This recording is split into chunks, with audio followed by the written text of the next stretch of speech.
What's up, y'all? It's Coach Justin.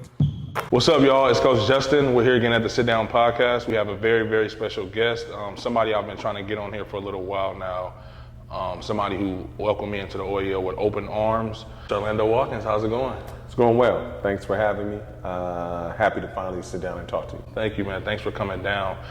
So let's go back to, you growing up. Are you from the Bay Area? From the Bay Area, born and raised in the Bay Area.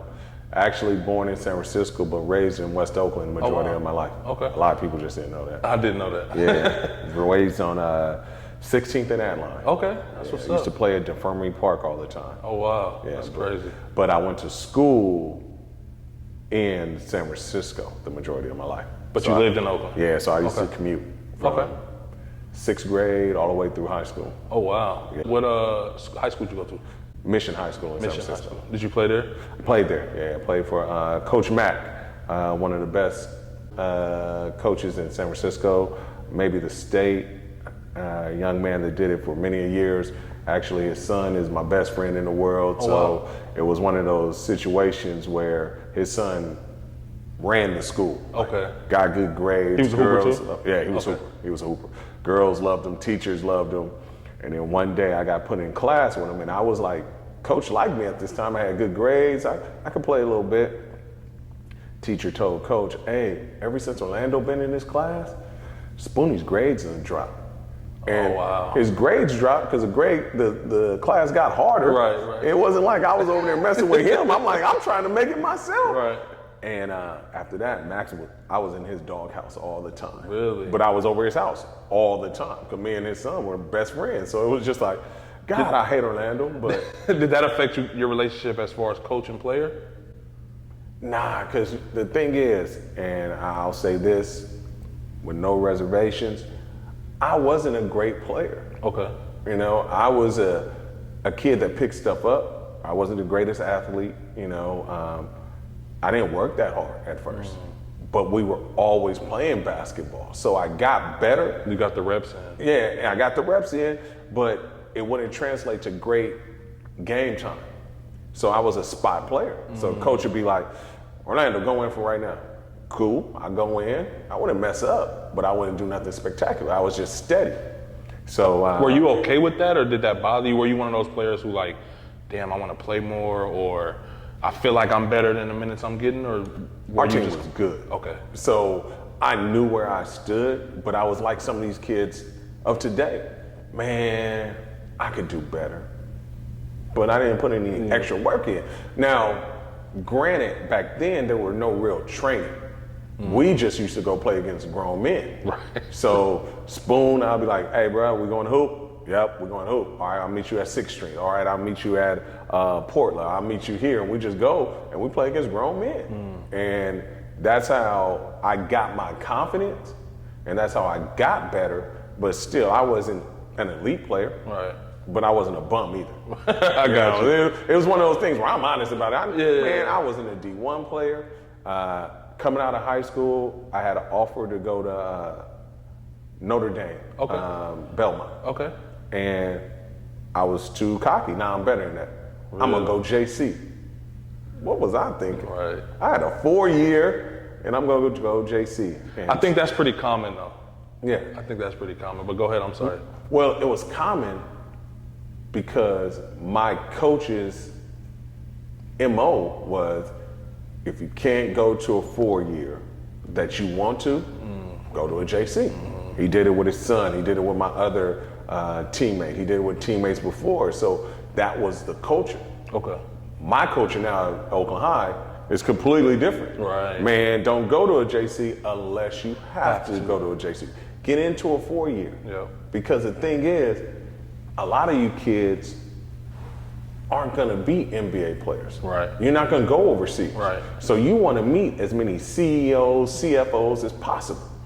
And it's not a knock on JC, but not too many CEOs, CFOs go to JC. Right. And if they do, they aren't reaching back to that JC. They'll reach back into the university they went to. Exactly. So that's a good point. No, so that's all. And then even on a basketball aspect, it's like I always tell people, because I played at the junior college level after going Division I went back JUCO, and I always tell people that's like one of the, I don't regret much in life, but that's one thing I regret, because I left willingly. I wasn't forced to leave. Right. I got recruited. The guy who recruited me did a hell of a job, and I'm not mad at him for it. He just told me, like, look, you were only on the market pretty much for 1 year playing at MAC. So just imagine if you're a qualifier. So imagine if you come here for 1 year, who knows what schools you're going to get, because you already had Division I interest. Right. And I did have a lot of bigger Division I schools once I went to this national JUCO, but life happened, a bunch of other things. I kind of started going through mental health issues and all that, so I kind of effed it off. But I had that same type of mindset. You know what I mean? But so I didn't mean to interrupt you. No, that's good. So that was just the whole thing. I went to JC for, and this is crazy, I went to JC, played 2 years, got the offer from, I'm sorry, let me take that back. When I finished high school, I went JC. Okay. I went for 2 years, played my 2 years. Once again, wasn't the best player, but I got it done, whatever position. I played all 5 positions in JC. So I got offered by Notre Dame, Belmont. And I was like, nah, I'm good. I sat at JC for another 2 years. Really?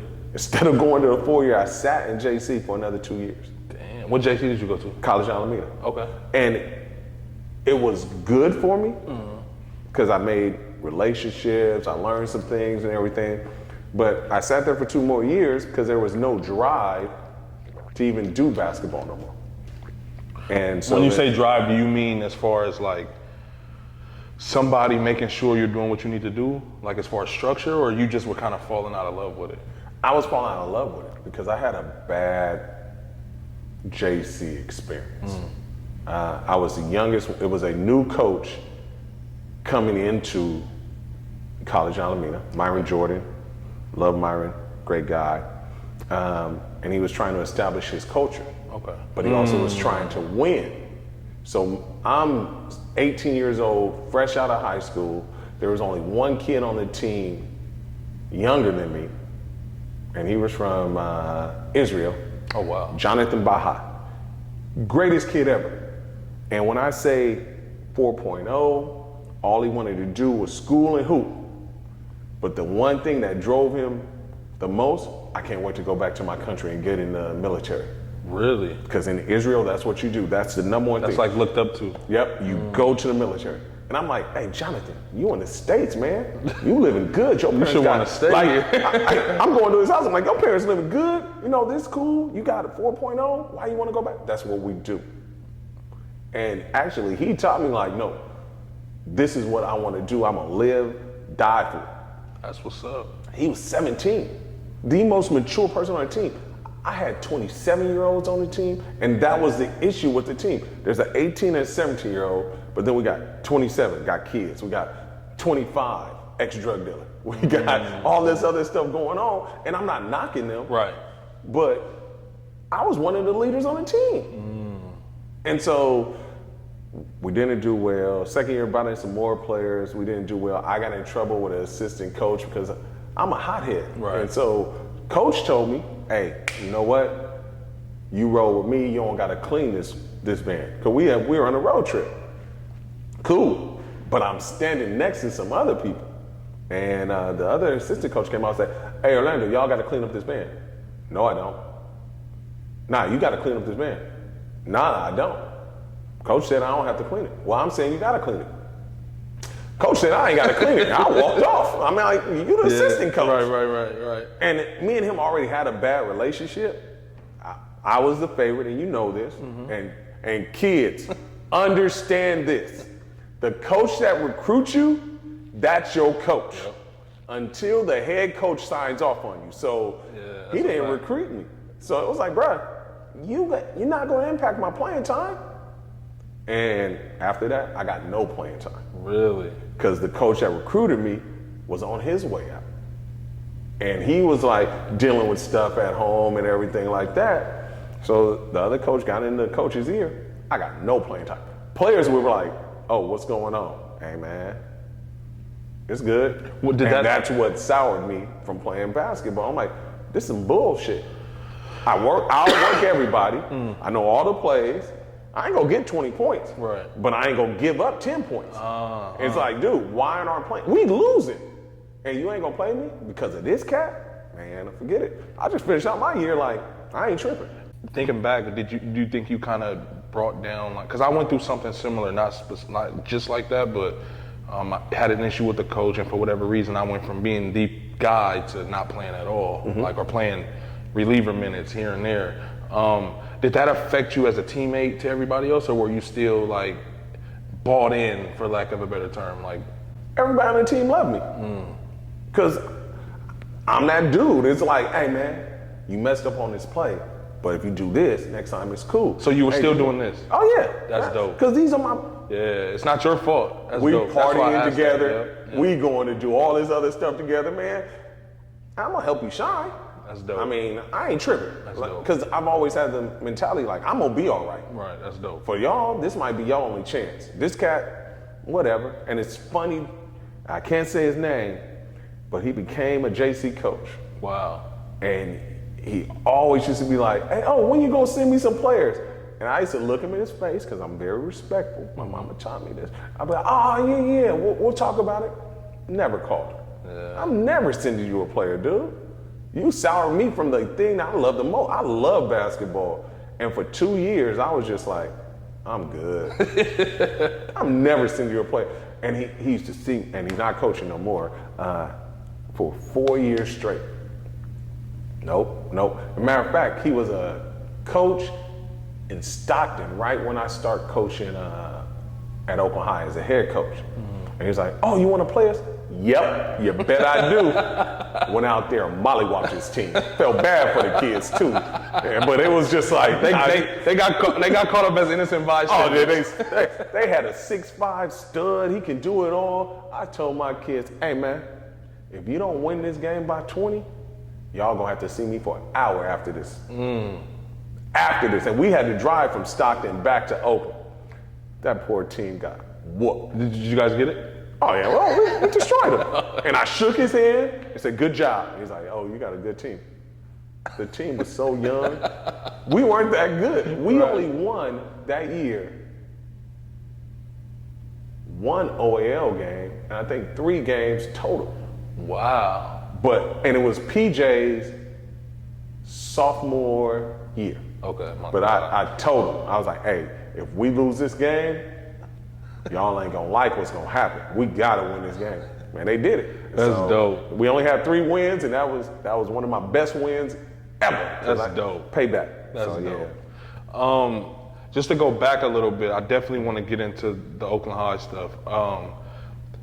Because you mentioned he kind of took away what you loved. Do you think, did that bother your like mental health? I'm a big mental health guy, so like I know how it made me feel when I started falling out of love with basketball. Do you think that kind of affected you? Did you go into like a dark space, or were you just okay with it? Like, it's time for me to figure something else out. Mental health is huge, and in the African American community, we put it on the back burner, and if we put it on the front burner, so many other relationships, so many other things in people's lives will be clear. Yep.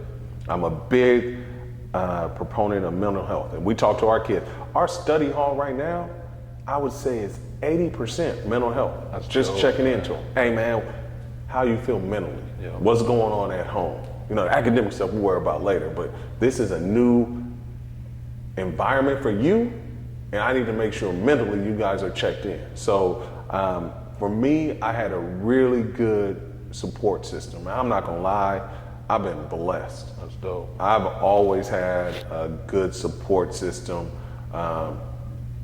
through a lot of craziness, and it's still like, oh no, oh you cool, we got you, we gonna figure this out. So when this happened, I was staying with a friend of mine, and I was dating her sister, and her mom was there, and she had 2 kids, and it was just like, Uncle, we gotta do this. Uncle, we gotta do that. So they didn't allow me to get into that phone.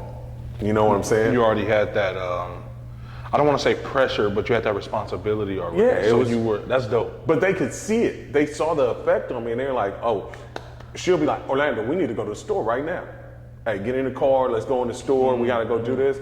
And sometimes in my head, I'm like, I don't wanna do this. Right. But she knew what she was doing, even if I don't know. I don't even know if she did know what she was doing. That's dope. She was like, you need to get out this house right now. You need to go play with your niece and nephew right now. Even though they weren't my niece and nephew, but that's what we did. So for that, I don't think it didn't affect me as much as it could have. And I'm appreciative for the people that I had in my life at that time. And with my kids that we deal with now, I mean, we had a restorative justice young lady a couple years ago, Miss Kaplan, Ariana, love you to death. And this is so funny, and it shows me as a good person and a bad person. She came to me, she's like, Orlando, mind you, this is right before the playoffs. Playoffs are 2 days away, or a day away. The kids want to have a restorative justice circle. The team.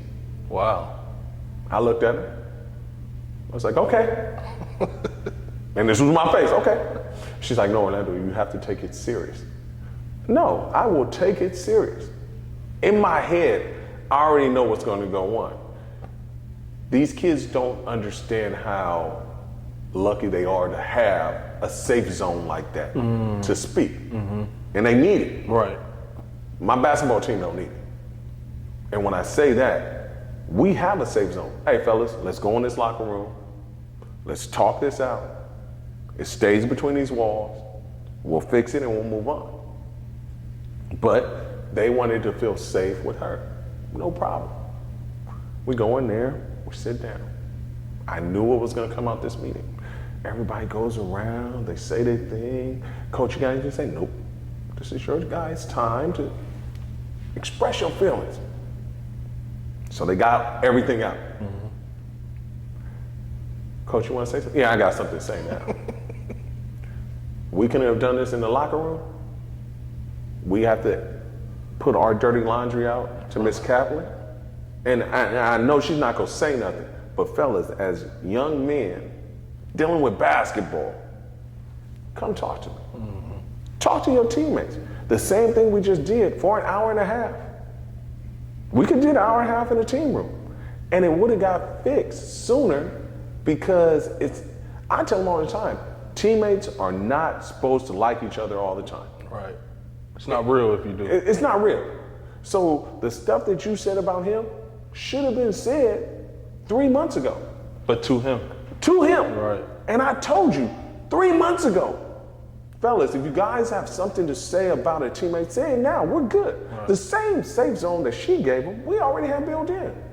And so for me, and she's like, afterwards, she's like, thank you, Orlando, for doing that.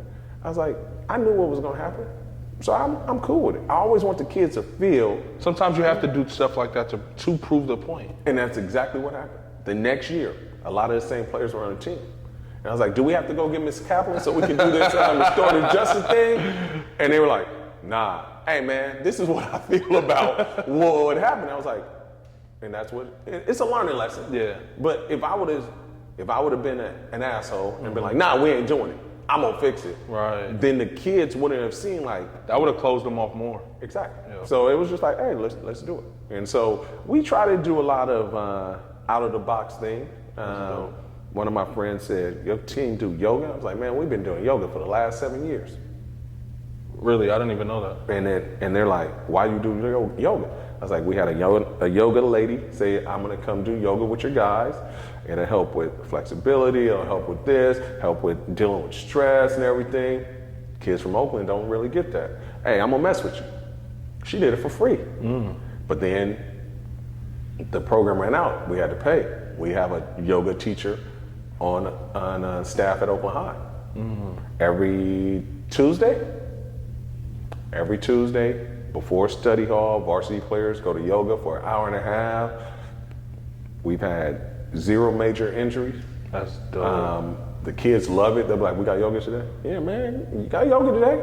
But the dope part to me is about that is they probably don't even understand how much that's helping them. Oh no. They probably do it now because it's like fun. But that point you just made, like no major injuries, because I've done yoga before, but never like consistently. And I feel like that's super dope, man. Mrs. Shudo, thank you. Shout out to Mrs. Shudo. For sure. We're gonna get back in there once this distant learning thing stop. The kids miss you. I miss you. Actually, when it started, I was doing the yoga with them. Oh wow. But then I have to run study hall at the same time. So I was like, I can't do yoga. I have to go watch the younger kids so we can do study hall. And so, so that's just one of the many things. We go on trips every summer. We go up to South Lake Tahoe, except for this summer, and we go play up there. Oh wow. It's a fellowship trip. We're like, hey fellas, we gonna cook for each other, we're gonna clean for each other, we're gonna play these games, we're gonna have fun, but this is for us to build that team camaraderie. That's dope, man. And we've done that. Doug Vieira, Coach V, love you to death, best person, best human being on the face of the earth. He started it when he started at Oakland High, and he brought me in. He was like, we're going up to South Lake Tahoe. I'm like, what? He's like, yeah, we're taking these kids up to South Lake Tahoe. I'm like, okay. And it's been a staple of the program since day one. Wow. Every summer we went. This is the only summer we haven't went. What do you guys do? Get like an Airbnb up there or something, or like a cabin, or? Yeah, we. So when Coach V started it, there was a teacher that had a cabin that would give them the rental for a hookup. Right, you know? right. So that's how we did it. But over the years, we just find different cabins to rent, and we even, when we travel, no matter where we travel, we just rent a house. So when we used to go down to San Diego, we rent a house. There was one year that we did the hotel because the house was too expensive, but it's cheaper to rent a house because now you have your washer and dryer. You can cook. Yeah. You got study time. You don't have to worry about trying to sneak nobody in and out the house because you there. Exactly. I was about saying you can watch everything. Watch everything. One of our best stories, and this will be one of the few times I mention his name. PJ senior year, Dondrell senior year, Drake Green senior year, TJ Dominique freshman year. Freshman year. Yep. Dame senior year, of course. Yep. So we're up in Reno. We go play against a kid that was supposed to come to Oakland High. I know who you're talking about. And he was on Oakland High's campus. We had a good couple of months there. We were gonna make a run at state. So I'm not gonna say nothing. Mr. Johnson, I'll see you when I come up to Reno. And so it's his senior year. I'm sorry, it's PJ and Dame's junior. Yep. TJ's not even there yet. So, but TJ went on a trip with us. I took him. His older brother was on the team. He was one of the best players in Northern California in the 8th grade. He went with us.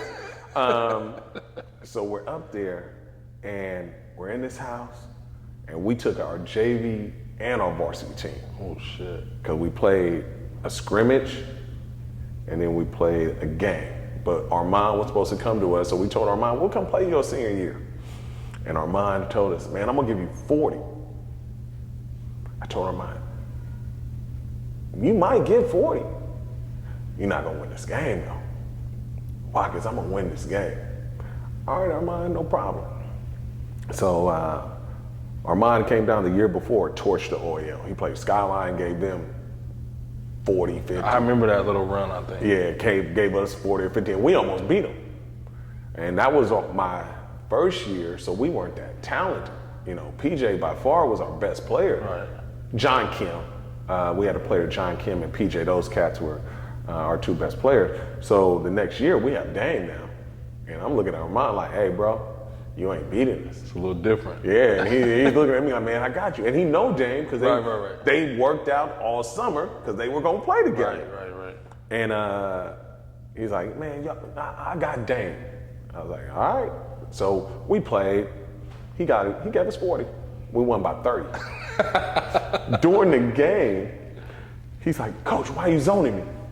Armand, we're not zoning you. It's outside defense, man. You know, all that stuff I taught you over the summer came back here, you forgot. But now I told you we're gonna give it to you. So he won by 40. I mean by 30. Armand got his 40 and everything went well. We go back to the house. Now the house is packed, right? I got 3 coaches, a JV team, and a varsity team in a 4-bedroom house. Hey, we low budget, man, at Oakland High. We just got sleeping bags on the floor. Sleeping bags, couches, blankets on the ground. So we're in this house, and my strength and conditioning coach, Angel Macedon, is there. At that time, he was like a 50-year-old, old school dude. Right. Strength and conditioning, he got it down, but he's old school. And so we're sitting in the house, and Coach Mass is making breakfast for the kids. Normally the kids could, but Coach Mass is like, I'm just gonna do it. All right, Mass, you're gonna do it, that's on you. Right. I'm going to get some gas, because we're about to leave. I come back in, Mass is spazzing on everybody. Oh, what are you guys doing? What up? So one of the kids, Fernando. I remember him. The Latino kid, right? He graduated my year, I think. Yeah, he's a DJ now, I think. Oh, wow. And so Fernando gets a paper plate full of food, so much food that his plate is like folding over. And Coach Mass is like, did everybody fucking eat yet? And Fernando's looking like, he a JV player, he's shaking his shit. He's like, the fuck are you doing? Put those eggs back, right? So Damian and them is looking at him. So Mass just goes on this spaz, and somebody's like, are these eggs? He's like, what the fuck do they look like? Of course they're eggs, right? Then he's like, man, don't use up all the fucking hot water. So Mass finished cooking everything, he goes upstairs, no hot water. Comes downstairs, he's like, what the fuck? I'm gonna go home. So Dame being Dame was like, what the hell he gonna do, catch a 57? Now, anybody from Oakland know back at that time, the 57 runs through North Oakland to West Oakland, through the East and everything. Yep. And we in Reno, he's like, what the fuck you gonna do, catch a 57? A whole house start laughing. Even I'm laughing, I'm looking like, man, it's like, you might as well laugh to it, man, because you can't bounce back from this. Yeah, he got a point. He just walked upstairs. So yeah, the renting houses and just living with each other, it's just a great experience. Yeah, that's dope. We've never had a bad experience. We even had a fight one time in the house. And I'm looking, y'all gonna fight in the house? Oh, y'all know we gotta do some stuff then. And the kids are looking like, yeah, we gonna do it, but this fight needed to happen. And I was just like, so what happened? There's one kid saying, he ripped my dread out of my head. Yeah, that fight needed to happen then. For sure. It was like, all right, so y'all good now? It's all over? The dude that got the dread ripped out, I was like, nah, I'm good. Right. We straight now. You know, the cat was like, that's dope though. Yeah, we straight. He thought you want to rip another dread out. No, he ain't ripping no more dreads out. Trust me, he learned off that one. But and I mean, it's stuff that has to happen. Right. You know, so we've always done it as a young coach. Right. As an old coach telling you, if you travel with your kid, hotel's gonna cost you maybe $15. Right. If you're trying to sleep comfortable. Right. Some of these places you go, you could get a house for $1,000, $1,200, right. maybe even $15, but own room, everybody's on their lock and key. So that's no, yeah, and that's smart too. I had a question about something you said earlier when you when you were going through the stuff you were going through in college, and you had your niece and nephew who weren't blood, but you kind of had that responsibility to like look over them, make sure they. Do you think that kind of played a part into you as a coach later on, because you're dealing with still kids who aren't blood related to you, but yet you have this obligation to like want to see them do well, succeed, and their best interests at heart? So what happened is, once I went off to San Francisco State, I was at school, and my mom had an aneurysm. Okay. And so I stopped going to college.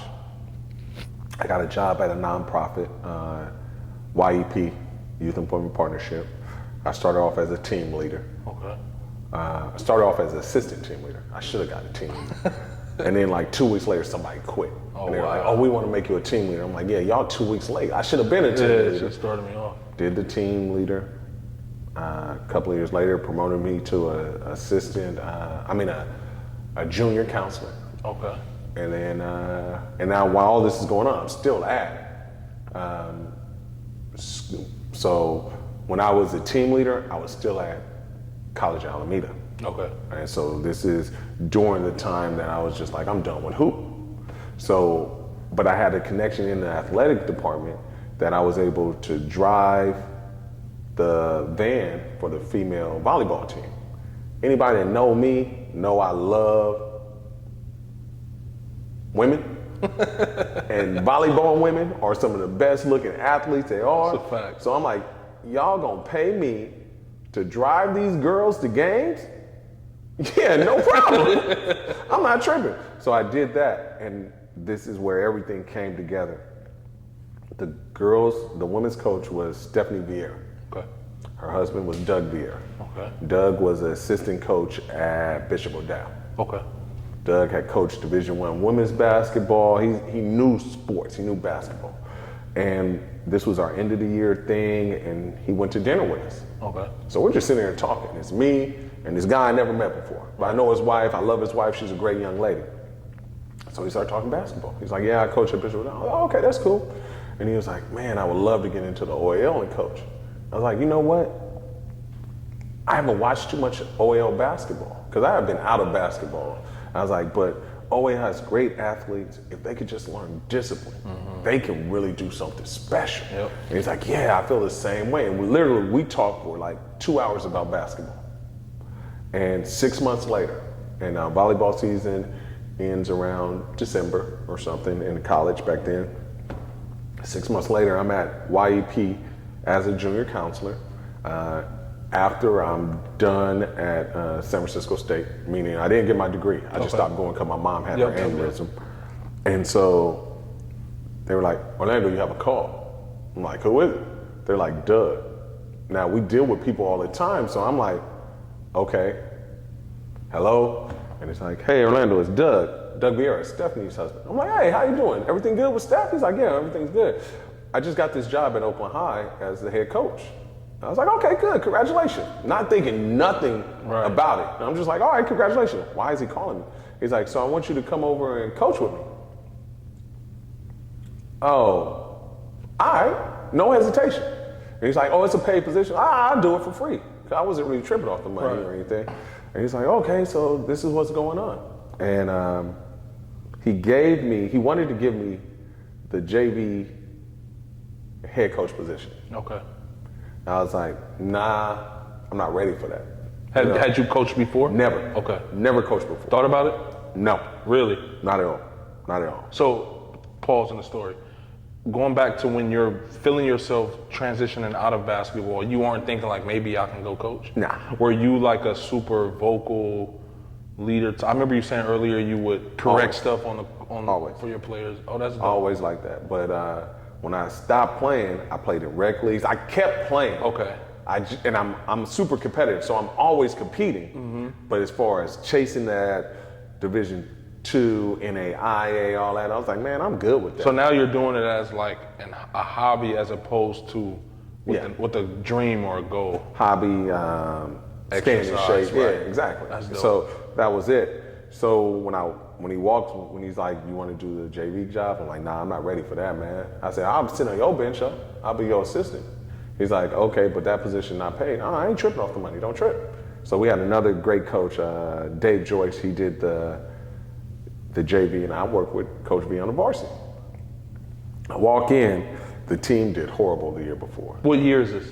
This is 99, 2000. Okay. So my first year coaching was 1999. Going into 2000. Going into 2000. Okay. So that team was Dante Campbell. These people are too old for you, I think. Jermaine Washington, Antonio William Parker, you might know him. That's Worm's older brother. I don't know if you know Worm. Ayinde Ubaka as a freshman. Wow. Martel Israel as a freshman. There were a bunch of young freshmen. I remember that name. Martel Israel. Yeah, he for some reason. because he coached with me at Oakland High. Okay. So the young class was really talented. The senior class wasn't. Nah, they had skill, but they were just like they needed to be pulled together. Okay. Junior class. I same forget. thing. This is you guys are coming. So you and Doug is it Vieira? Yeah. You guys come in together. To come in together. That's dope. And so we come in and we know that pretty much Tone Tone is a scoring machine. Okay. He gets buckets. Okay. And Allende's down on the other end with the freshman. You know, you separate JV, varsity. And I'm watching the varsity side, and I'm like, okay, Jermaine can play. He nice. He potential D1. Tay can play. You know, Ken Edwards can play. We good. We got some pieces here. Hey, that freshman though? Hey, Doug, that freshman's a 1. What do you mean? That's your starting point guard. As a freshman? As a freshman. I'm like, that's your starting point guard. He's like, he's a freshman. I'm like, Doug, I don't care. Is he small at this point? Ende's probably 5'9", 5'10", but he had handles. And he blowing by everybody. Yeah, and he has a great feel. Yeah. And that's one of my favorite, all them dudes, man, but go ahead, I'm sorry. So it was just like, that's our starting point guard. He's like, we got Tone. That's our starting point guard. Tone can be a 2. That's our starting point guard. So tryouts go on.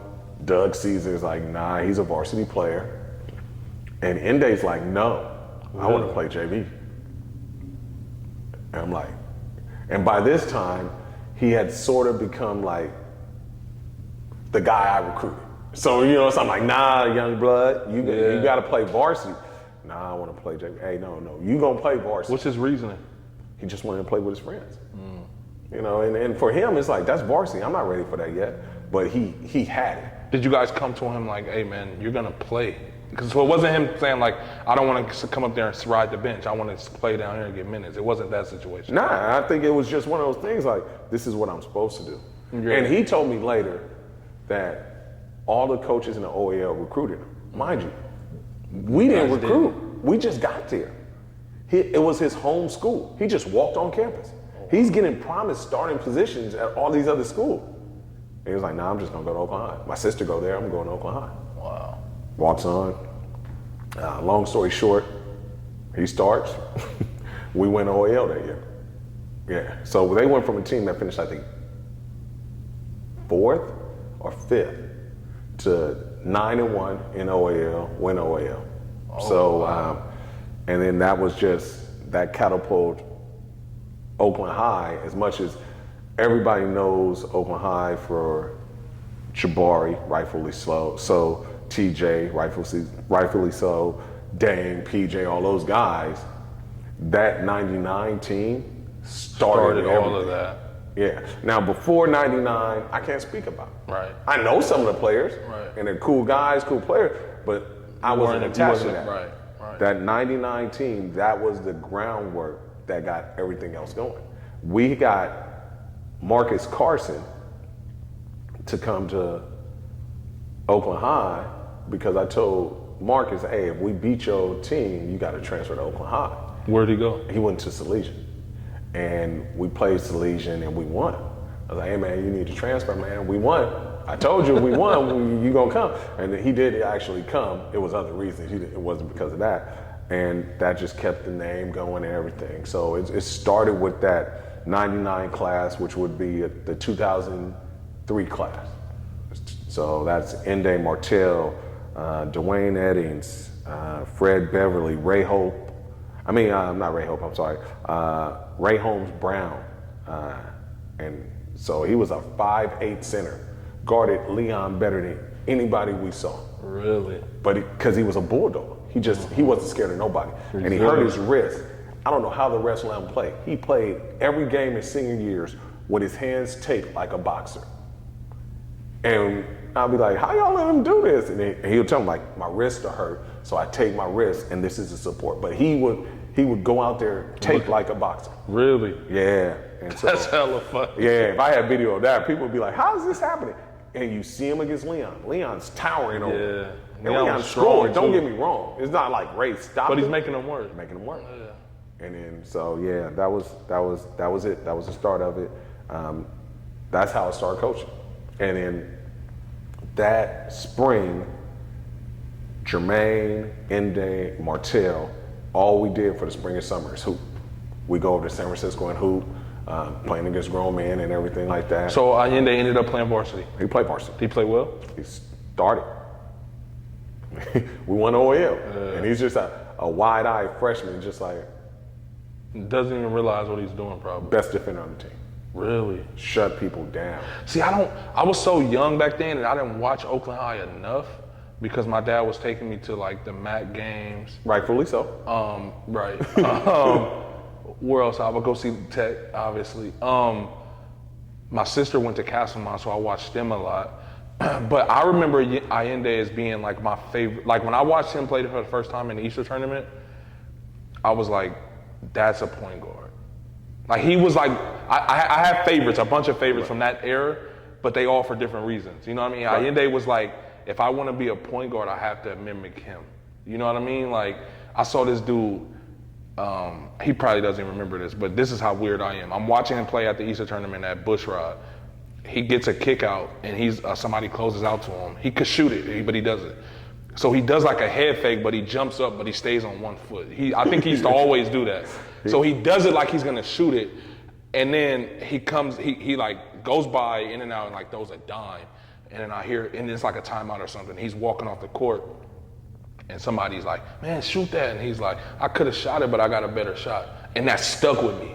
You know what I mean? And I'm like, and to be honest, it ended up being a flaw of mine growing up because people would always be like, even at Mac, oh, you were scared to shoot the ball. And I'm like, scared of what, bro? It's basketball. It's either gonna go in or it's not. Yeah, what am I scared of? And that was like the narrative people run with to this day. And it doesn't bother me, but it's just like, my IQ became a curse because I would always be thinking of a better shot. But I would be passing up good shots.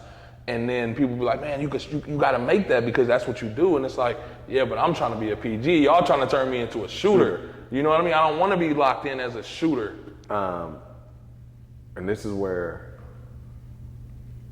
if you play for us, because the same thing happened with Dame. Yeah, that's a good point. Dame's thing was, he got his scholarship, we go see him at Sac State. We were coming back from Reno again. We went up to Reno again after. Oh, right. And so we're coming back, we go see him play, and I'm watching him play.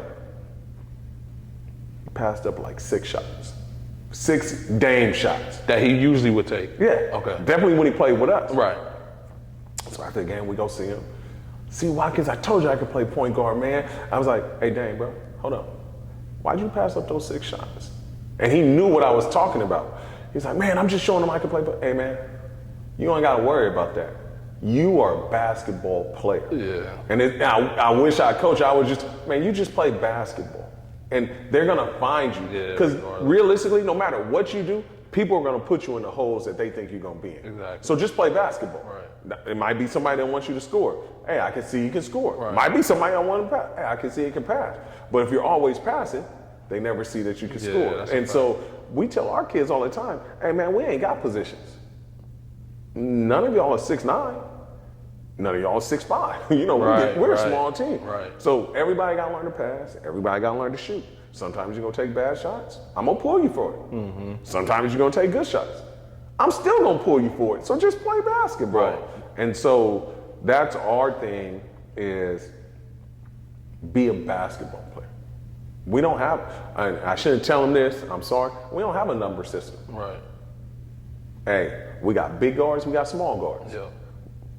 Your skill set decide which one you are.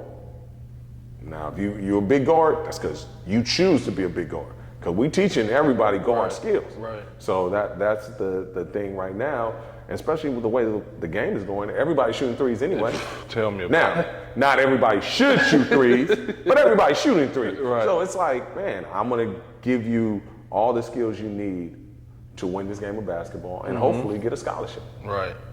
So that was the thing. And with Allende passed up a lot of shots. He did. But he got his team better shots.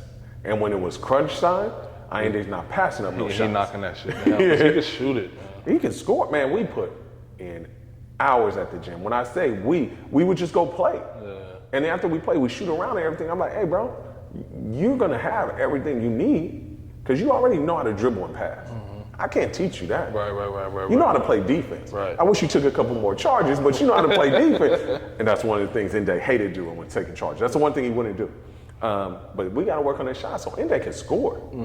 And, you know, we got lucky. Like I said, he wasn't supposed to come to Oakland High. Yeah. It was the school he was supposed to end up at because that's his. But you guys didn't go out and... We didn't go get him. Did you know of him before that? Had no idea. I haven't been watching basketball. I definitely didn't go do junior high. Right.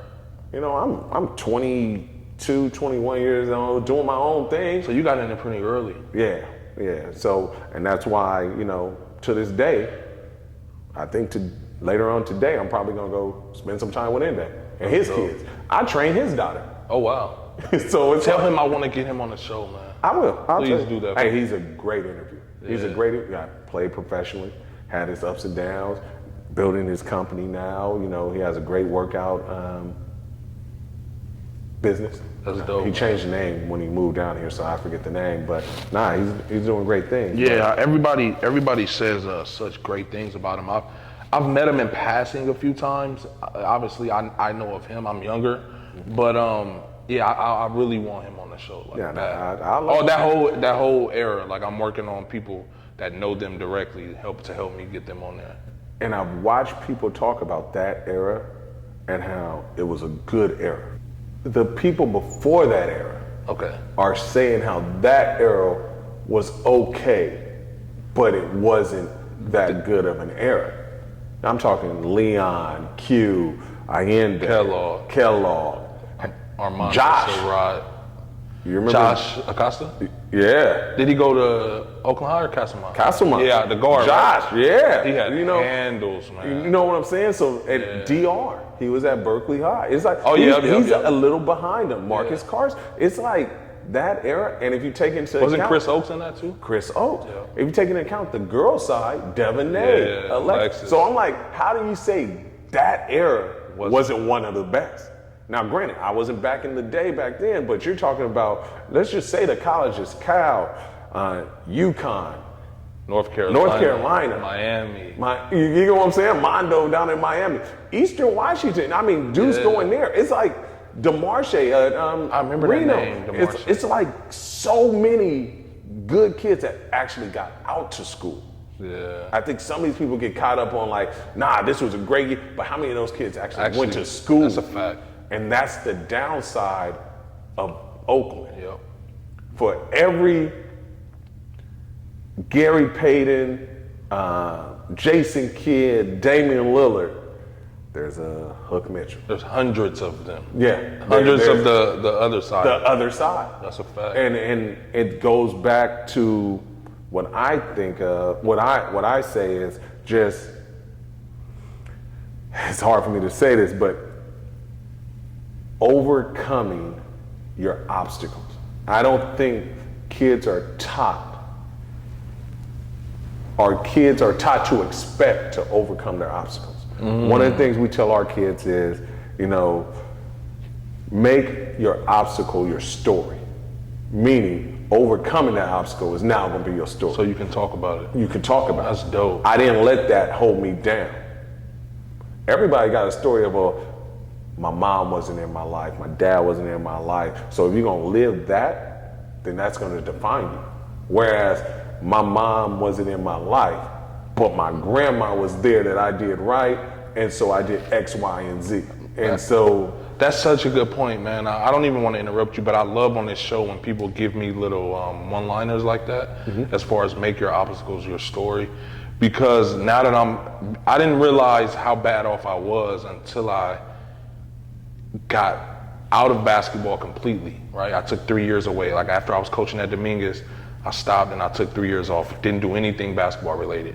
And that's when I could look back and realize like, damn, I kind of let all the trials and tribulations, I let them consume me because I finally hit that breaking point in college and then it wasn't fun anymore. Right. Then I got introduced into the business and politics side of it to where I'm getting told this one thing and this is happening. And in my head, I'm just like, what the fuck? I'm doing everything right. I'm the low maintenance kid.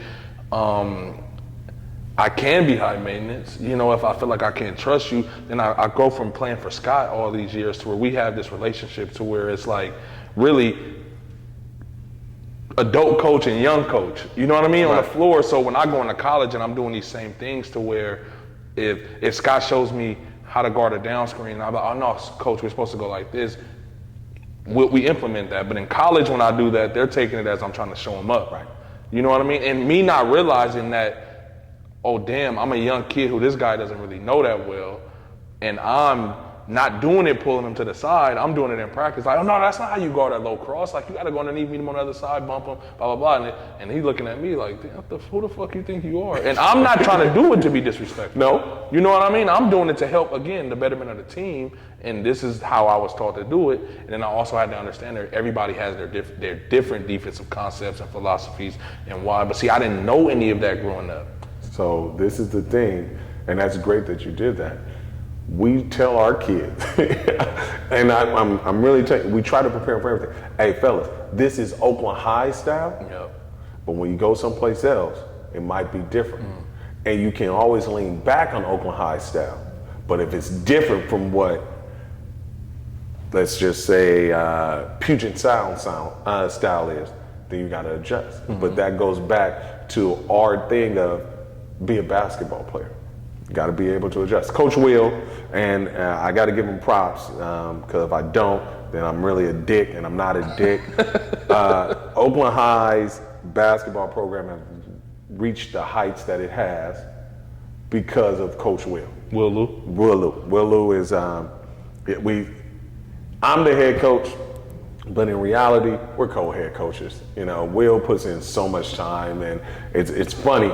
We fight. And our fights be hilarious because it's not even a fight. It'll be like, hey, we should do this.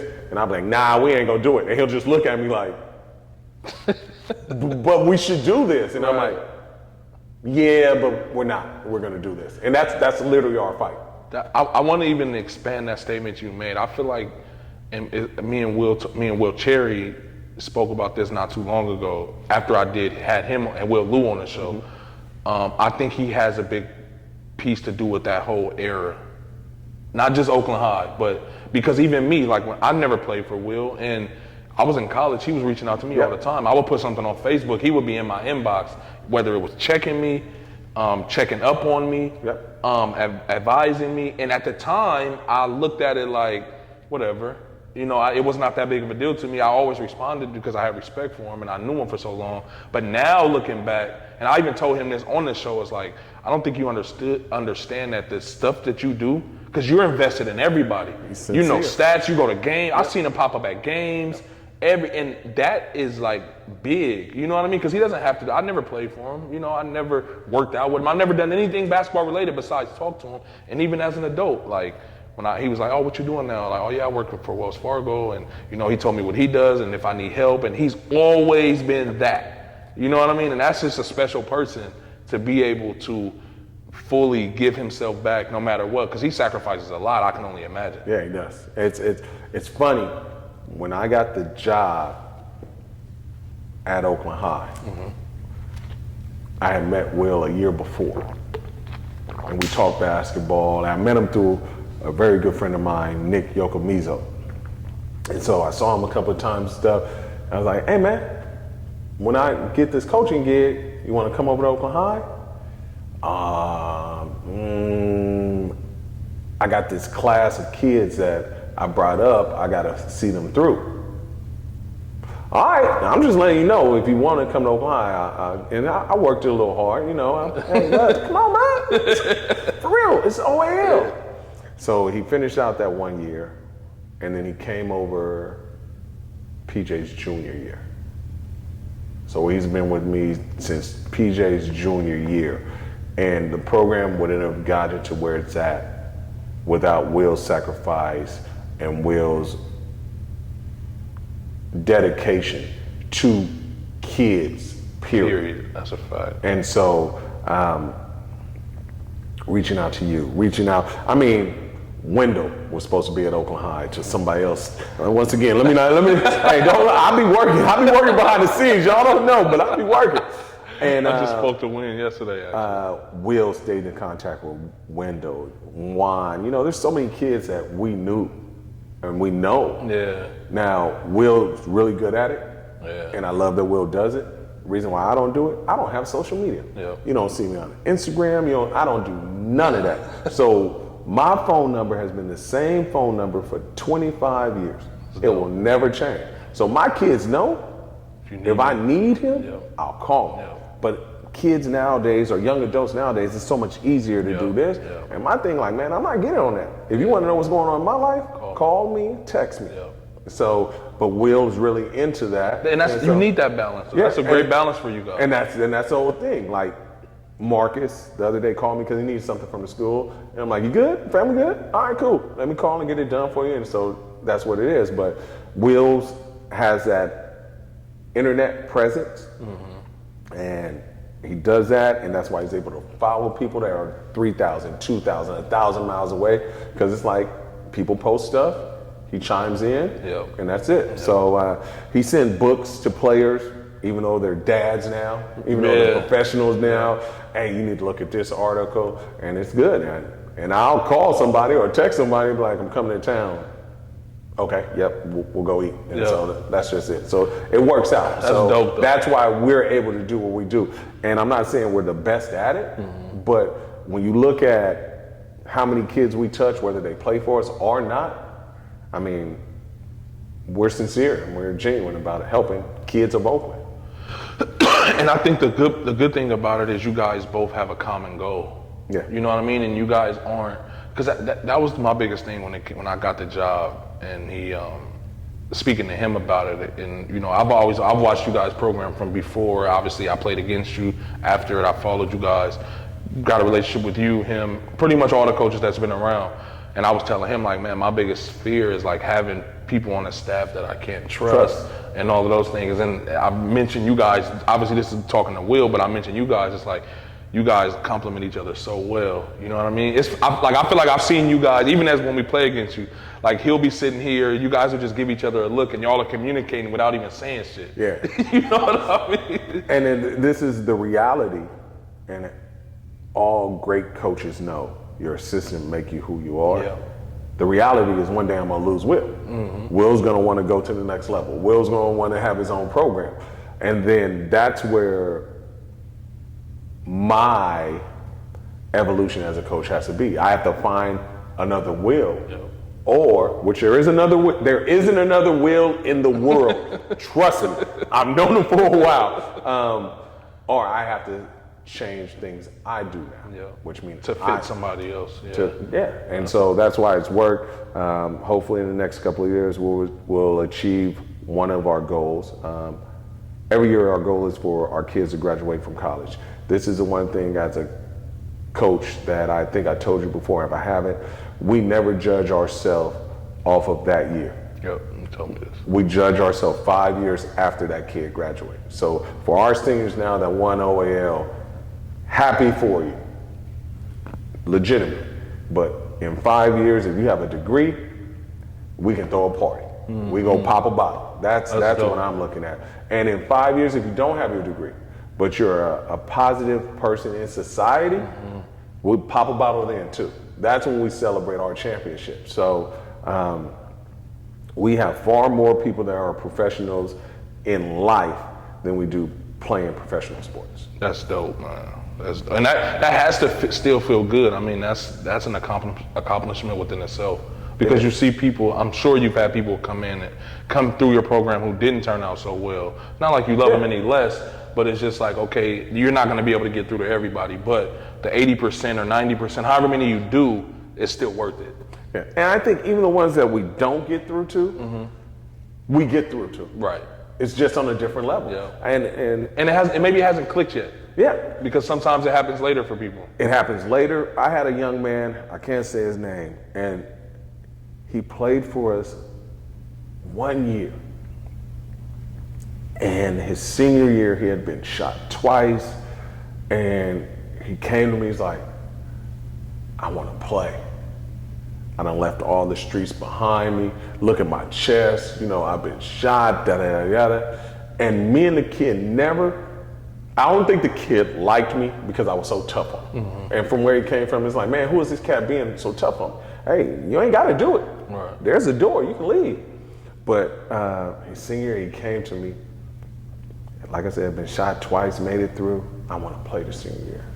One of the toughest things I had to do, I looked him in his eye. And it's like, I can't have you on the team. I can't even give you an opportunity Why is that? to play. the streets never leave. Yep. You get what I'm talking about? Yep. Now, I don't want to say leave, because they do leave. I know what you mean, though. The streets never forgive. Yep. And I told him this. I said, you got shot twice, and I'm so happy you made it through, and I'll do anything else that I can to help you. But I got a kid, I got 3 D1 kids on this team. Let's say we go play somewhere, and the streets call them. Yep. I got to look out for all my kids regardless, but especially these 3 D1 kids. And I know you would have never let nothing happen to them. But who's to say that next one isn't going to hit them? Yep. And he looked at me, he's like, I understand. And he had tears in his eye. And it was hard for me, because I'm really here to help the kids, but I got to look out for all my kids. No, and 3 years later, I saw him. He was in the gym hooping with some of our kids. And he was like, thank you, Watkins. And I was just like, for what, man? You can always come back and hoop. He's like, nah, thank you. And I was just like, oh, okay, he got it now. And so, yeah, they all figured out. I say this, kids don't figure out when we want them to. They figure out when they want them to, when they want to figure it out. Yeah. So you just got to keep putting it out there, and then one day it's going to click. And I think that's a life thing. You know it is. It's not even kids, it's people. Yeah, but I know what you mean, though, because it's that seed gets planted when you're a kid. Yeah. You know what I mean? Because whether it's a coach, a teacher, a mentor, an uncle, a father, a mother, somebody's telling you, if you're doing wrong, somebody's telling you that's wrong. Hopefully. Right. Yeah, that's a good point. Hopefully. Hopefully you run across somebody who's trying to steer you in the right direction. I had another kid tell us, because we do fundraising. I know everybody think Dame takes care of us, and I'm not going to lie. Dame takes care of us, but we got to do some hustling out there. So we do fundraising, and we had this one kid, great kid, doing fundraising, right? We're working a golf tournament. So we got to scoop food, sell food, doing all this. We hustle. I'm moving. I get things done. Hey, man, let's go. You got to move. Okay. Come on, man, you got to go faster. Man, and he said this to me, broke my heart. Watkins, I don't even know nobody that got a real job. Everybody I know hustles. So this right here is foreign to me. I know how to hustle. This is a kid telling you this. This is a kid. Sheesh. A junior in high school. 16, 17, that's crazy. He said, I don't know nobody that got a 9-to-5. Everybody I know hustle. So I'm looking at him, and I took a deep breath, because I wanted to say something. Right. And I was like, hey, man, well, right now, this gonna be your hustle. We gotta make this money. You trying to go on this trip, right? You wanna get these shoes, right? Yeah, hey, well, I ain't slinging nothing. So let's get this, we're gonna sling these ice cream, we're gonna sling these sandwiches, and he got through it. He did a whole day's work, but you could see he was like, this is the first time I ever had to work. And you didn't even get no money. At the end of the day, there was no money to count out. No instant gratification. Yeah. But he did it. Next day he didn't come back, because we had to stagger him out, so he didn't come back. But yeah, but once again, that's a life lesson. That's dope that you made it so he can resonate, and connect with that. That's dope. Well, that's the thing. It's a part of it. We had another young man. I mean, this is going to be my 21st year coaching. So I have stories on top of stories on top of stories. I got some stories that you'll be like, that really happened? I mean, the pulling of the dreads was like, wow. I told the story. I didn't say no names. People that were there know, but I ain't gonna say no names. We've had some crazy things happen, and we just make it through. And the one thing that I do want to touch on, because I love this, and it also makes me mad, but I love it. I was talking to a friend of mine, and he's like, hey, a lot of people don't want to send their kids to you to play for them. And I'm just like, all right, but why? Your standards too high. You expect too much of the kid. I was like, that's good to know. And I'm happy you told me this, because I don't want that kid. Because if his parents don't have high standards and expectation of him, you can't expect him to have them. Yep. He'll never have them. Yep. He ain't gonna fit in my program. But thank you for letting me know. And I'm gonna say this because I want him to get his props. I'm not gonna say his name, but His son didn't come to me, but his son didn't come to me because of that. Okay. His son came to me because it was a better opportunity. When it comes private versus public, most parents are gonna choose private. For sure. That's why I have so much love and respect for Phil Taylor and Felicia Taylor, because there were a lot of private schools that were trying to get PJ and TJ, and they were like, and it's true, parents, it really is true. I hate to say this. Your kid's gonna get out of school what they put into school. It don't matter where they go. Yep. You can speak to it. Yep. Now, education at Amador Valley was different than McClymonds, but work had to be done. Regardless, yep. You were a qualifier. Yep. TJ was a qualifier. PJ, Neek, all these kids that I said, the D1 kids, were qualifiers. They all went to Ohio. Yep. You know, TJ went to UC Santa Barbara, pretty hard. It's a UC. You know what I'm saying? PJ went to Lewis and Clark. Yeah. That might be harder to get in than UC Santa Barbara. And it was so hard, shit, he quit playing after his freshman year. Yeah, well, he was. Well, but yeah, right. Yeah, it was. He talked about it. But he pushed through it. Right. And, you know, Henry Grant went to Colgate. He's from Oakland High. TJ had a scholarship offer from Harvard. So it's like, you can't just say, well, the private schools are going to give them a better chance. You got to know your kid, and you got to know what you've instilled in your kid. And I think that's where a lot of people just pawn it off. Here, I'm gonna break this bread, Yep. so you can go get that academic. And go ahead. I feel like, sorry to cut you off, but what I'm glad you even brought that up, because when I looking back on it, going to Amador was probably the best thing I've ever done. Absolutely. Because growing up in Oakland, going to Bret Hart, you know, graduating from Bret Hart, and a lot of people don't know this, that was a decision I made. You know, it was obviously everybody thought I was going to go to Mac because my family, everything, my uncle was coaching there, everything. Everybody thought I was going to Mac. Shit, I was even working out with Mac that summer. One of my favorite coaches, sorry to cut you off, is your uncle. I always mess with him every time I see him. Man, I love talking to him. Yeah. No, you're good. But yeah, a lot of people don't know. Like, I had gotten in trouble at Bret Hart, you know, shooting dice or something wild. I didn't get in trouble, but it was a thing. And I just felt myself, like, I felt disappointed in myself. And I was like, my dad had just came home. Well, he had just got situated out in Pleasanton. And I was like, I think I want to go to school out there. And then I realized going there, I had a teacher tell me, her name was Miss Pereira. She told me, Justin, your grades were so good in middle school. Because she said another teacher had asked her, like, hey, your grades were so good in middle school, but here you're just an average student. Why is that?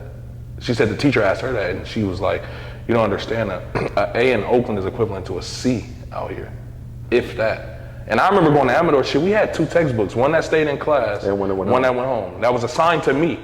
Now just think of that dynamic. What would the grades be like in Oakland if that was the case? That you had 2 books. Right. You know, because some kids leave their books. But shit, that was at Mac, I don't think I had a book. You know what I mean? But I was saying, I brought that up because I realized looking back on it now is when I was going to Bret Hart and stuff, because I was always smart, so I developed bad habits to where I didn't have to do my homework and really take time. I could just look at it and figure it out. You know what I mean? Like literally, I didn't have to read the book. I knew how to look at the question and go find the answer. Like I didn't have to fully study. I didn't have to do anything. But going to Amador, that just came back and bit me in the ass because I wasn't able to just skate through like that. So when you say it doesn't matter what school you go to, it's the habits you build and the habits you develop. Like I had to learn how to study I had never learned how to study before. So then when I go back to Mac, I'm literally like at that point, it's just like, shit, you can graduate me right now. You know what I'm, because there were people telling me like, did you pass the exit exam? And I'm like, yeah. You didn't? Yeah, nice. Like, yeah, my first time taking it. Like, one of the questions was, what's 6 minus 7? But the thing is, it's the expectations. Mm-hmm. You bring home an A and B, your mom and dad are happy. Right. When a kid, I have stories of so many kids, and I'm gonna say this kid name because he's probably one of the best stories. DJ Leaks came into our school. Mm-hmm. First week, first marking period. We do progress report every 3 weeks. He got 2 Fs. Teacher comes to me and is like, DJ got an F, and I don't know if he knows the work. All right, cool, I got it. We go in the study hall. Hey man, I don't understand y'all. We got study hall 4 days a week. There's teachers right down the hall. There's teachers sitting in their class at lunchtime. What are y'all doing at lunch? You out there chasing little fathead girls? You out here trying to hoop? Why not go into the class and make the teacher explain it to you during their free time? If they say they can't do it at lunch, go after it. You don't have to come to study hall, go see them. So for all you people with F's on your progress report, and I looked him dead in his eye, man, you can forget about playing here unless you make a change. Now, this young man had heavy stuff on his shoulders. I didn't find it out till later. But he took that look, marking period, he had a B in her class. I will tell you this, DJ was a horrible student before he got to Oakland High. DJ is on a full ride at Sonoma State. I think his GPA when he left was 3.7 or 3.8. And he just, the expectation changed, so he changed his habits. And so he's gonna be successful. DJ playing basketball, he'll be fine with basketball, but he's gonna be successful in life. And I always told him this, hey man, this is your life. Right. Whatever else happened, this is your life. And now you know what you're capable of doing. Don't go back. Control your own narrative. Now senior year, DJ hated me as a basketball coach. Why you on me so hard? Why? Man, because you're not a point guard. Right. Because that was his thing. I was like, you're not a point guard, you're a basketball player. But I need you to be vocal. You gotta at least hold people accountable. You don't do that. You just worry about getting your 20 points. That's not gonna be successful. And he told me the other day, he was like, man, now I know what you're talking about being vocal as a point guard. And I was like, no, that's a point guard for them. I just need you to be vocal as a basketball player, man. So yeah, now you got it, it's good. He's like, yeah, I got it. So now I get it. And I was like, hey, no problem. So he's doing well in school, he's adjusting. You know, this new distant learning thing is crazy on all levels. Right. For everybody, parents and students. Teachers, probably. Teachers. Yeah. It's tough on teachers. I have teachers that are like, I'm like emailing them, hey, what's going on with this teacher, this kid? 3 days later, oh, I'm so sorry I didn't get back to you. I'm like, you have half the classes. How do you not get back to me? But I get it, because you got to do this new learning, new grading, and it's tough. It's tough. I can imagine. So a question I wanted to ask you, which era do you think was better from 2000 to, let's say, 05, or from 06 to Barry and them leaving? Wow.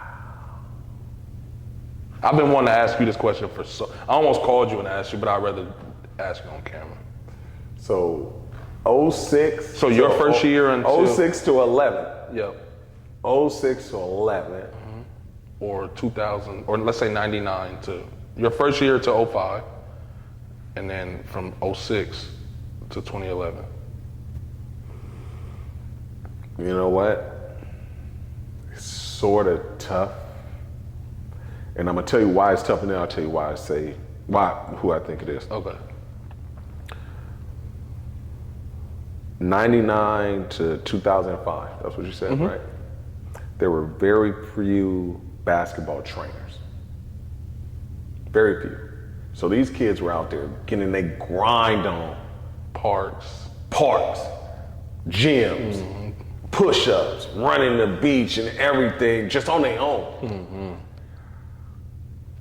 2006 to 2011, even now, everybody named mama a trainer. And just because you're a trainer, you might be good at training kids to get in shape, but you're not teaching them basketball. Yep. You might be great at teaching kids basketball, but you're not training them to get in shape. Yep. So I'm gonna say 99 to 2005, and here's why I'm saying it. And I'm gonna get in trouble for saying this. Because we're talking Oakland, right? Yeah, area, right? OAL specifically. OAL specifically. So now I definitely won this argument, and this is where I'm gonna get in trouble. Gentrification. So if you said Northern California, I wasn't if you said expecting the that. state, I would say 2006 to 2011. But OAL from 99 to 2005, some of the best basketball in Northern California, maybe even the state. But people leave. Now you go look what's going on in Merced, you go look what's going on in Stockton, you go look at Sacramento. Sacramento basketball is on another level. Stockton now? Yeah, so that all happened. Now, mind you, it happened around 99, 2000, but those kids were young. They grew up. So that's why I would say that, because the Oakland kids were still in Oakland. But then I also think that second year that we're talking, damn, no, I probably can't even say that. Because I remember with the comment you made earlier when you said before you got to Oakland High, that generation always felt that the generation after them wasn't as good. Right. They were just, they were cool. I feel like, but you said like the success as far as the colleges they went to, I feel like that next year it even got even bigger as far as because we had, I think in that 06 to 2011, I think there were a lot more Division I. Would you agree with that? I will agree with that. I feel like Allende and them went to bigger schools as far as we had like 7, and I could be wrong because I was so young back then, but there was like 7 top tier. You know what I mean? And then in our generation, it was more so widespread. You had low major, mid major, and high major. It was like all the way. Would you agree with that, or am I kind of? I would say this: there were more scholarships in this era. I'm sorry, from 2006 to 2011. But we're talking here. If you take into consideration how many of those people that weren't, it's probably even greater. So there's Sacramento scholarships. They were in Antioch or Vallejo. That would have been Oakland. That's a great point. I never fucking thought about that. Gentrification's changed everything. I've asked a lot of people that question who were around at that time, and I've never heard anybody say that. Yeah. A lot of people pick that era, the era you picked, but for different reasons. Oh, they name people and why. But that's I could have named people. Right, but that's a dope ass. I never even thought of that because it's even worse now. Yeah. You know what I mean? But that's why the OAL is so bad. Yeah. And it started back then, and now we're reaping the benefit. And I'm not saying today's OAL kids can't play. Right. Okay? What I'm saying is some of you guys would have been on JV a lot longer. Yeah, for sure. For sure. It's the reality. For sure. And so that's the thing. And I tell my kids all the time, fellas, I know a pro. Right. I've seen pros. Clearly. My kids have played against pros before they're pros. Right. People you all watch on television, we played and we've seen. Yep. So I know a pro. So when I tell you this is what you need to do to get a scholarship, you probably want to listen to me. Whether it's academics or athletics, you probably want to listen to me. So that's just the thing. But that year, those years were special. I mean, you got to think about Jabari's class. Just to go back, because we're talking OAL, Josiah would have been in Oakland. Really? He's an Oakland kid. They moved out there because that's where houses are cheaper. Damn, that's a good point. Think about Marcus Lee. Do you remember Marcus? Yeah, Kentucky. Think about him. He's out in Antioch, Pittsburgh, Deer Antioch? Valley, yeah. Where did people in Antioch, Deer Valley live 10, 15 years before that? Shit, my mom almost moved us out there. That's what I'm saying. I'm trying to tell you, man, it's crazy. And to have those guys actually stay in Oakland and compete against each other? I think the OEL would still be lit to this day. No, but I'm talking about 99 to 2005. It was so intimate. Yeah. You've seen the gyms back then. What? I was there. Yeah, and even when y'all played, the gyms weren't the same. Right. It wasn't the same. Right, for sure. I was a coach. In-day Tim Pierce playing. So Fremont against Oakland High. I'm the coach. I'm late because I'm coming from my job. I hit the corner. There's easily 100 people outside the gym. Hey, we're at capacity. Nobody else can get in. I'm the coach, man. I'm the assistant coach. Oh yeah, that's coach. You can get in, coach. But I'm walking through hundreds of people outside, packed inside, hot as all outdoors, and the game's just going. Turned up. But the talent now has been spread out, and as some people think it's for, it's for the better. I'm never going to tell somebody what they should do for the betterment of their family. Right, of course. But we're not saying it's right or wrong. We're just comparing it just hurts OAL basketball. But that's why Tech got such a good thing going. Yeah. You know, Correga's doing a good job over there. They get a lot of talent, and it's hard to get talent in there now. So Oakland High had a little run where we got some talent in. Mac, it's so easy to get kids in there, but you got to sell the parents. Tell me about it. You got to sell a parent. I mean, my brother told me years ago, he's like, why don't you go coach at McClymonds? I'm like, I'm not from West Oakland. I'm from West Oakland, but I'm not from West Oakland. I've been associated with Oakland High for so long, I'm not from West Oakland. I was like, I've seen other coaches that's not from West Oakland go to Mac. They get 1-2 years and they done. They're done, yeah. But he's like, but you know so many people in West Oakland, but I'm not associated with West Oakland. McClymonds need a West Oakland coach. Yeah, that's a fact. And if they get a West Oakland coach, which they have now, and they give him time and support him the way he needs to be supported, McClymonds will be back because your alumni is about that. And that was one of the better feelings this year. Coaching. Yeah, we didn't do as well as I wanted to. Better than I expected, to be honest. But the flip side of that is once I start seeing like, damn, I got a little something here. My expectations went higher. But one of the best feelings about this year was as I'm coaching, looking into the stands and seeing faces that I saw as a player. Exactly. You know what I mean? And that was like, and I mean, our games were pretty decent this year. You know what I mean? Like, but where are you from? Right, yeah. Who's your dad? Yeah. Who did people come see play when you were in high school? Yeah. So that's the thing. My brother's a West Oakland guy. He loved West Oakland. He from McClymonds. He come to every picnic when he can. Why don't you go there? It's not me, bro. Nah, that's a fact though. That's a good point. I have one more question for you. I know you got to get out of here. Did you expect to win it this year? I always expect to win it. That's dope. How was the experience like growing with? Because you're pretty young this year, right? How many seniors did you have? We lost a lot. We had a lot of seniors, but not all of them played. So your main core were young guys. Our main core was a mixture. Like the two freshmen, man. I mean, the two freshmen just did so much for us. But I thought, and then you had the sophomore number 5. We got number 5. I love him. Oh, I love him too. Yeah. Drives me crazy because he's like you. He plays football and basketball. I heard that he's a quarterback, right? They're moving him to wide receiver, thank God. But Dame saw him play, and I was like, damn, he a D1 point guard. But they said he's a D1 football player, and he's just like, so what you gonna do? And I was like, no, I'm gonna support him. All right. But I mean, he can play. I like him. Javion. So yeah, we got a lot coming back. I think my senior class is going to surprise a lot of people. This upcoming senior? This senior class this year, if we have our season, which we will have our season, fingers crossed, I'm doing a lot of praying, they're going to surprise people, but our juniors are going to be the ones that people are going to be like, oh man, yeah, he never got off the bench. Yeah, he had to wait. And once again, and I learned this, I would be so mad at myself if I didn't give this shout out. I learned how to recruit and go get talent from one Boozy. I knew what you was about to say. Because I would be in the gym and all I would see, and I'm going to get in trouble for doing this, is fingers moving like this. Hey, Mike, you know what you need to do? Come over to this Mac family, Mike. That's what you need. And I'm sitting here with my Oakland High shirt on like, dang, how am I going to compete with that? When he finished talking to Boozy, eyes all like this. Hey, young man, you ever think about Oakland High?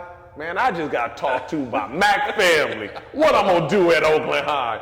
So, yeah, I had to give that props out to Boozy. He showed me how to do it. I'm getting him on the show soon. We're trying to put it together. That's hilarious. But nah, this freshman, last year freshman and sophomore class is pretty good. I would say the sophomore class, probably the best. Nah, the freshman class probably gonna be the best I ever had. Really? No, the freshman class is loaded. You saw those two. You didn't see. But you have the tall, skinny kid that plays JV. Junior.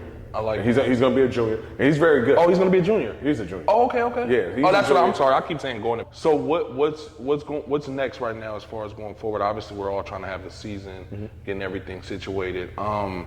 Is there anything in particular that you have coming up that you're working on? Let's talk about the AU thing a little bit before you go. How is that? How many age groups do you have? Wow, 5. 5. and we're gonna start probably a 10-year-old girls team. Oh wow! So do you do boys and girls now, or is this gonna be your first boys. girls? We had girls a year ago, but it was because my friend coached high school girls, so we were able to do that. But now we're gonna go with a younger team. Okay. So we started it, East Bay Wildcats, Barrier Wildcats, and it started out of, as Allende always said, you know, McDonald's, Burger King, Wendy's, they all sell burgers. You know, different people got different tastes, you just gotta find them. So a lot of people got soured to the taste of AAU basketball, and I'll leave it at that with the finger quotation. We know what that means. And then parents were just like, either you start an AAU program or my son's gonna quit playing basketball. And so we started it, and I told the parents, for the first 3 years, we're not gonna win a lot of games, but your son will be able to compete with his JV basketball team and his varsity basketball team, you know? So that's the goal. It's always a long-term vision. And so, yeah, that's it's been going well. Okay, that's dope, man. One last question. How, when you came into Oakland High, and this is something obviously I'm dealing with now, how tough was it for you guys to establish the culture there? Coming in from taking over, obviously you said they had low expectations because they were like fourth or something. Yeah. How tough, was that tough for you to like say this is how we're gonna do things, or? Everything in life that you want should be tough. Nothing should be easy. If it was easy, everybody would do it. But with that said, bringing in the culture that Doug brought in was a lot easier than I expected. Really? When I say that, it wasn't easy, but it was easier than I expected because he's such a great leader. And he came into study hall from Bishop O'Dowd with a smile on his face. Let's go. What you need to do? All right, let's get this stuff out. Da, da, da. And for kids that never seen that before, it's refreshing. Oh, he really care about my grades. Oh, I gotta get these grades so I can play. So they're sitting in the study hall doing their stuff, and then we go practice. So the culture he built is grades first, basketball second. And it's the same culture we have right now. I mean, he basically gave me the blueprint, and I just followed it, you know, with a couple of tweaks here and there. You know, helps to get a couple of pros.